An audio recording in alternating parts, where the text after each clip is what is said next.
Je, unaweza kupokea zawadi kutoka kwa kiumbe usichokijua?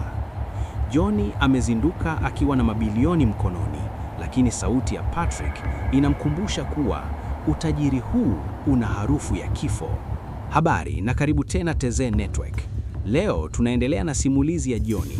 Kumbuka, tuliishia pale Johnny alipozimia baada ya kiumbe chenye mabawa kuweka begi la pesa juu ya kaburi. Kama bado hujasubscribe, fanya hivyo sasa hivi ili usipitwe na mwisho wa mkasa huu. Giza lilianza kutoweka na mwanga wa alfajiri ukaanza kuchoma machoni pa Johnny. Alizinduka huku mwili wake wote ukiwa na baridi kali. Alitupa macho pembeni, lile begi jeusi lilikuwa bado lipo pale, limekaa juu ya kaburi kana kwamba linamsubiri yeye. Alikumbuka sauti ya Patrick ikimwambia, "Ulikataa mkataba, lakini sasa umelishika begi la kifo." Johnny alitetemeka.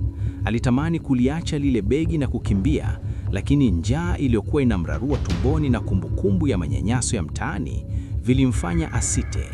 Alinyosha mkono, akalichukua lile begi na kuanza kukimbia kuelekea mjini. Siku 3 baadaye, Johnny hakuwa yule chokoraa tena. Alianza kwa kununua nguo mpya na kupanga chunga kwenye hoteli ya gharama. Alirudi kwenye lile duka la mwanamke mkatili aliyemwagia maji. Safari hii Johnny hakuja kuomba msaada. Aliingia dukani, akatoa rundo la noti na kuliweka mezani. "Nataka kununua duka hili na jengo hili lote, taja bei yako." Yule mwanamke alibaki mdomo wazi, macho yakimtoka. Alijaribu kuongea lakini sauti ilikwama. Johnny alitabasamu kwa uchungu, akijua kuwa sasa ana nguvu ya pesa. Lakini furaha ya Johnny haikudumu. Kila usiku alipokuwa akilala, alikuwa anaota ndoto za ajabu. Alikuwa anamuona yule mwanamke aliyekuwa mke wa Patrick akimlilia na kumwonyesha mikono yenye damu.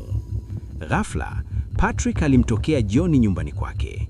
Patrick hakuwa na furaha. Alionekana amechoka na mwenye hofu kubwa. "Johnny, ulichukua lile begi?" Patrick aliuliza huku akitetemeka. "Ndiyo Patrick, na maisha yangu yamebadilika," Johnny alijibu kwa kiburi. Patrick alimshika Johnny begani kwa nguvu. "Wewe ni mjinga, lile begi halikuwa muujiza. Mganga aliniambia nitupe begi lile makaburini, ili yeyote atakayelichukua, achukue na yale masharti ya damu niliyoshindwa kuyatimiza mimi. Sasa, roho ya yule kiumbe haimfuati mimi, inakufuata wewe." Johnny alihisi moyo wake ukisimama. "Inamaanisha nini Patrick?" "Inamaanisha kuwa sasa unapaswa kutoa kafara ya mke na mtoto wako wa kwanza ndani ya siku 7. Usipofanya hivyo, kiumbe kile kitarudi kuchukua nafsi yako badala yao." Usiku huo, Johnny alikuwa anaendesha gari lake jipya kwa kasi, akijaribu kuikimbia hofu yake. Ghafla katikati ya barabara, alimuona mwanamke mmoja mrembo sana aliyekuwa amekwama na gari lake. Johnny alisimama kusaidia. Mwanamke yule alimtazama Johnny na kusema, "Asante sana kwa kusimama. Naitwa Maria." Johnny alimtazama Maria na kukumbuka maneno ya Patrick. Huyu ndiye mwanamke ambaye mganga alitaka amtoe kafara. Je, Johnny atamtumbia Maria kujiokoa na kifo au atachagua kufa maskini lakini mwenye amani? Usikose sehemu ya 3 na ya mwisho ya simulizi hii hapa TZ Network. Andika kwenye comment kama unataka nilete sehemu ya mwisho haraka. Asante kwa kuwa nasi.